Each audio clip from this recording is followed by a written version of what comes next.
নিজেকে সুস্থ এবং ফিট রাখতে কিন্তু শরীর চর্চার কোনো বিকল্প নেই। আর ব্যায়ামের মধ্যে সবচাইতে ভালো হচ্ছে দৌড়। দূরপাল্লার দৌড় ম্যারাথন কিন্তু এখন বেশ জনপ্রিয়। পুরুষের পাশাপাশি নারীরাও কিন্তু এখন বিভিন্ন ধরনের ম্যারাথনে অংশগ্রহণ করছে।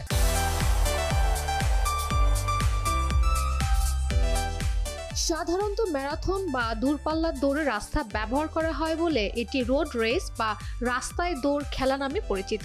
প্রাচীন গ্রিক সৈনিক ফেইডিপিডিস ম্যারাথনে যুদ্ধ জয়ের সংবাদ দৌড়ে অ্যাথেন্স নগরে নিয়ে এসেছিলেন।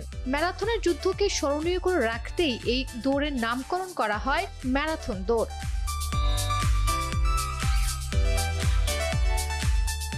যদি তার ম্যারাথনের মতো মেন্টালিটি থাকে, তার যেটা দরকার ওয়াকিংয়ের একটা প্রস্তুতি নিতে, সবসময় জগিংয়ের মধ্যে থাকতে বা অ্যাক্টিভিটি, যে কোনো ফিজিক্যাল অ্যাক্টিভিটি কিন্তু নারীদের জন্য খুব বেশি জরুরি। সেলফ কেয়ারে আমাদের ফিজিক্যাল অ্যাক্টিভিটিটা খুব বেশি দরকার।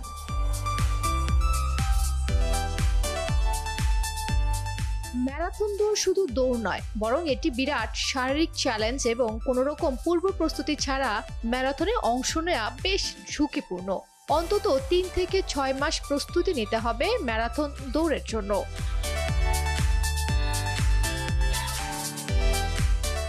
আমাদের প্রতিদিন আধা ঘন্টা হাঁটতে হবে এবং কোয়ান্টিটি ভার্সেস কোয়ালিটির একটা কথা উঠে যায়। আমার কোয়ালিটি, আমি কত পেসে হাঁটছি, কিভাবে হাঁটছি এবং রানিংয়ের গতিটা কীরকম।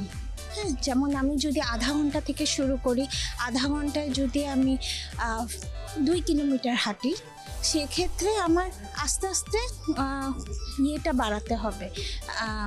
আপনি আধা ঘন্টায় 2 কিলোমিটার দিয়ে প্রথম দিন শুরু করলেন, 10 দিন পর গিয়ে ওইটা 3 কিলোমিটার হলো, তো সেক্ষেত্রে আমার গতিটা বাড়াতে হবে। এখানে আসলে ফিজিক্যাল ফিটনেসটাও চলে আসে, ফিজিক্যাল ফিটনেসটাও আমাদের দরকার।